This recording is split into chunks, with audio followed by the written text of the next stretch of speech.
नमस्कार, सनातन विचार श्रृंखला में आपका स्वागत है।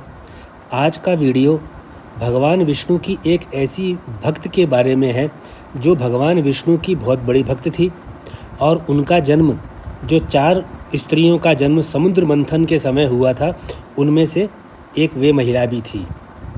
यह कथा इस प्रकार है कि इसके अंदर एक पुत्र जो कि तोता है, वह अपने पिता से एक प्रश्न पूछता है। उस प्रश्न के उत्तर के अंदर यह पूरी कथा चलती है। यह कथा पद्म पुराण के अंदर दी हुई है। पद्म पुराण जो कि भगवान श्री विष्णु की महिमाओं के ऊपर आधारित है, उनकी माया के ऊपर आधारित है। तो कृपया आप इस कथा को पूरा सुनिए। यह कथा बहुत रोचक है। आपने शायद ही इस कथा को सुना होगा। जब आप इस कथा को सुनेंगे तो आपको इस कथा का बहुत आनंद आएगा। कथा इस प्रकार है। कश्यप ऋषि के कुल में एक विद्वान हुए थे। उनका नाम था विद्याधर। विद्याधर के 3 पुत्र थे जिनके नाम थे वसु शर्मा, नाम शर्मा और धर्म शर्मा। चूँकि विद्याधर जो थे वेद पाठी थे, तो उनके घर में हमेशा वैदिक मंत्रों का उच्चारण ही होता रहता था।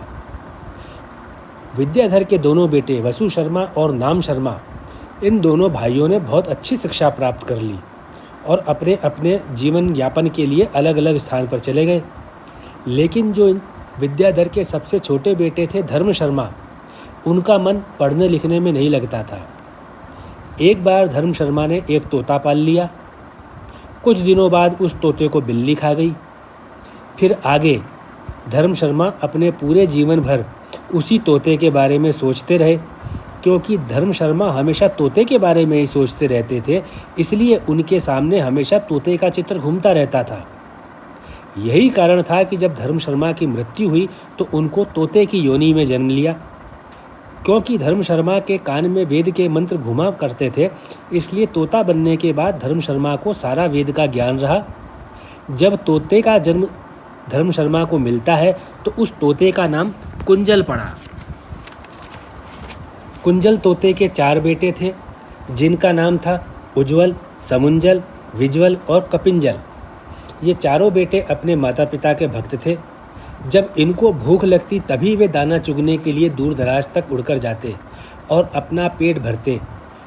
उन सभी का चिंतन एकाग्र यानी शांत रहा करता था, क्योंकि उनके पिता कुंजल जो कि पूर्व जन्म के अंदर वेद सुनकर के आए थे, वे हमेशा उनको सदपाठ ही पढ़ाया करते थे।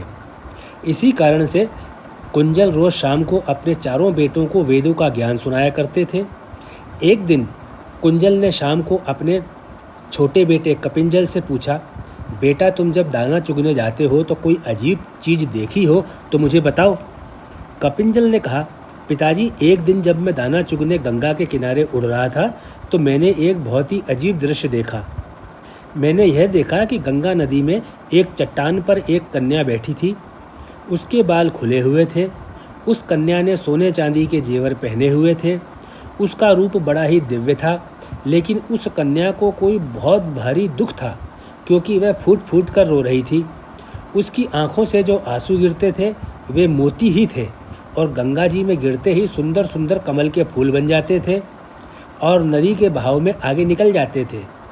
पिताजी मुझे तो इसमें से कुछ भी समझ में नहीं आया। आप तो वेदों के ज्ञाता हैं, कृपया मेरा मार्गदर्शन करिए। जब ऐसा तोता जो कुंजल है उसके बेटे कपिंजल ने प्रश्न पूछा तो कुंजल बोला, बेटा ये भगवान श्री विष्णु की माया है। जैसा मैंने आपको पहले बताया, यह कथा पद्म पुराण से है जो कि भगवान श्री विष्णु की माया, उनकी स्तुति, उनकी प्रार्थना पर आधारित है। तो प्रश्न में कुंजल तोता बोलता है, बेटा यह भगवान श्री विष्णु की माया है। एक बार राजा नहुष ने एक दैत्य हुंड का वध कर दिया, मतलब हुंड की हत्या कर दी। तो दैत्य हुंड के बेटे विहुंड ने भगवान श्री विष्णु को मारने की प्रतिज्ञा कर ली।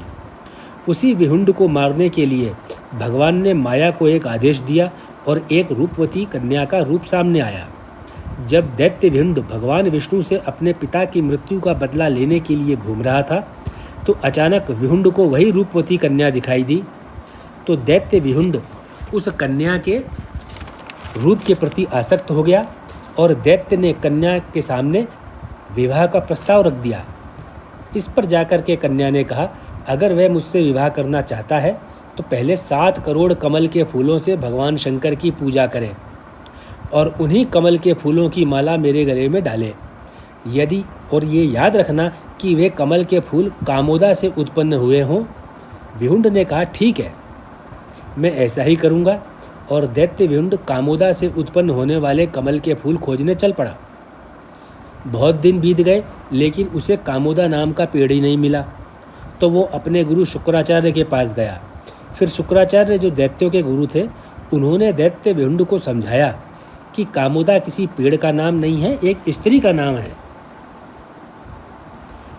शुक्राचार्य आगे कहते हैं, जब वह कामोदा नाम की औरत खुश होती है तो उसकी हंसी से सुंदर सुंदर बहुत तेज खुशबू वाले कमल के फूल बनते हैं, और जब कामोदा दुखी होती है तब भी उसके मुंह से वैसे ही सुंदर सुंदर फूल गिरते हैं, लेकिन उन फूलों में सुगंध नहीं होती।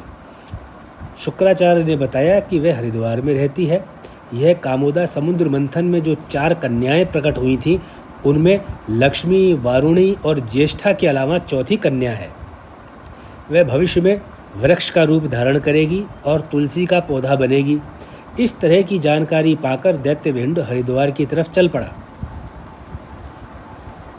जब दैत्य विहुंड हरिद्वार की तरफ जा रहा था तो रास्ते में उसे नारद जी मिल गए। नारद जी के पूछने पर विहुंड ने बताया कि वह हरिद्वार की तरफ जा रहा है। वहाँ से उसे कामोदा के कमल के फूल मिलेंगे।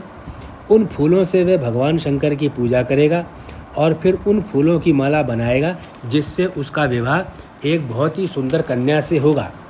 जब नारद जी को यह पता चला कि अगर दैत्य विहुंड सुगंधित कामोदा के कमल के फूलों से भगवान शंकर की पूजा करेगा तो भगवान शंकर तो प्रसन्न हो जाएंगे और इसे विजयी होने का आशीर्वाद दे देंगे। फिर यह दैत्य देवताओं को परेशान किया करेगा। इसीलिए नारद जी ने एक योजना बनाकर दैत्य विहुंड को सलाह दी कि वह कामोदा के पास न जाए, क्योंकि कामोदा भगवान विष्णु का ही स्मरण करती रहती है।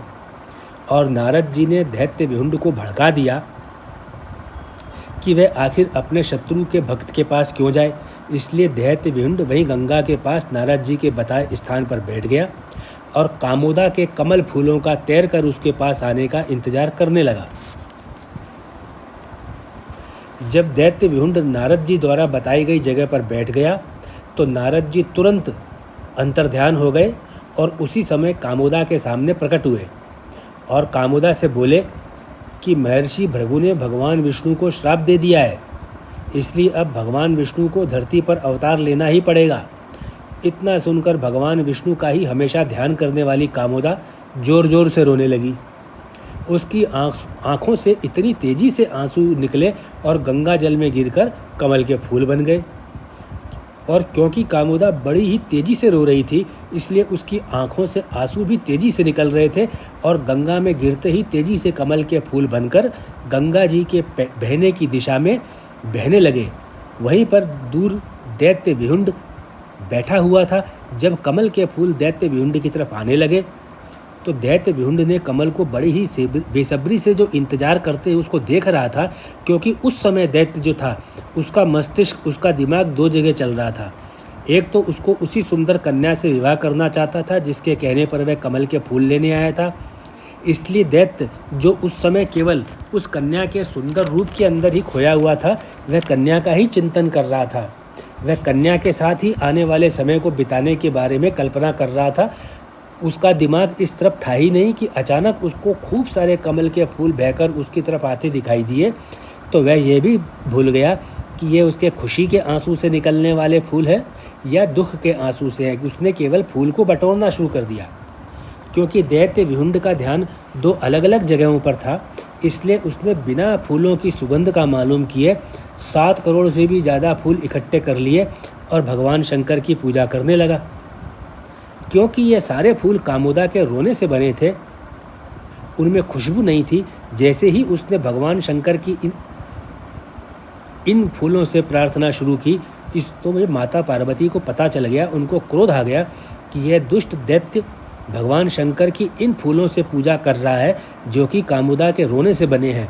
माता पार्वती इस तरह की अपमान को सहन नहीं कर पाई कि मेरे पति का जिस फूलों से प्रार्थना होनी चाहिए उसकी जगह उसके विपरीत अर्थ वाले फूलों से प्रार्थना कर रहा है। तो माता पार्वती ने एक ब्राह्मण रूप बनाकर दैत्य भिंड से पूछा कि तू यह क्या कर रहा है, तुझे कुछ पता भी है, तू ऐसा क्या कर रहा है? तो दैत्य ने कहा वह एक सुंदर कन्या से विवाह करना चाहता है और उस कन्या की शर्त है कि कामोदा के 7 करोड़ कमल के फूलों से भगवान शंकर का पूजन करने से वह मुझसे विवाह करेगी। इसलिए मैं कामोदा के कमल फूलों से भगवान शंकर की पूजा कर रहा हूँ। तब ब्राह्मण के रूप में माता पार्वती ने कहा कि तूने सब अनिष्ट कर दिया, ये फूल कामोदा के रोने से बने हैं। अब इसमें तेरा कुछ भी भला होने वाला नहीं है, क्योंकि अब तो भगवान शंकर नाराज हो गए हैं। तूने अपनी पूरी मेहनत को बर्बाद कर दिया है। इस पर दैत्य भिंड को भयंकर गुस्सा आ गया, क्योंकि उसकी उसमें पराजय हो चुकी थी। वह लगातार उसी सुंदर कन्या के सपने देखा करता था। अब उसको लग गया कि अब यह सुंदर कन्या से विवाह नहीं हो सकता, तो उसने अपना मानसिक संतुलन खो दिया और उसने उस ब्राह्मण की हत्या करने के लिए तलवार निकाल ली। तो माता पार्वती अपने रूप में आ गई और माता ने जोर से हुंकार भरी और दैत्य भिंड के प्राण निकल गए। ये कथा सुनाने के बाद तोते कुंजल ने अपने बेटे कपिंजल से कहा, तुमने जिस महिला को रोते हुए देखा वह कामोदा ही थी, क्योंकि भगवान विष्णु धरती पर राम के रूप में चले गए हैं, इसलिए कामोदा रो रही है। आने वाले समय के अंदर यह कामोदा वृक्ष बन जाएगी और पूरी दुनिया में तुलसी के नाम से पूजी जाएगी। यह जो कथा है, यह कथा है पद्म पुराण की है और मैं आपको वास्तविकता बताता हूँ कि बहुत कम लोगों ने इस कथा को सुना होगा। आप व्यक्तिगत रूप से इस चीज़ को अपने ऊपर ना लीजिएगा। यह कथा मैंने छांट करके निकाली है, बहुत बड़ी कथा है, उसका सार निकाल करके आपको दिया है, परिश्रम के साथ में निकाला है। कृपया आप अपने मित्रों से, अपने परिवार के लोगों से, घर के छोटे बच्चों से इस कथा के बारे में चर्चा कीजिए। यह पद्म पुराण की कथा श्री विष्णु की माया, श्री विष्णु की प्रार्थना पर आधारित है।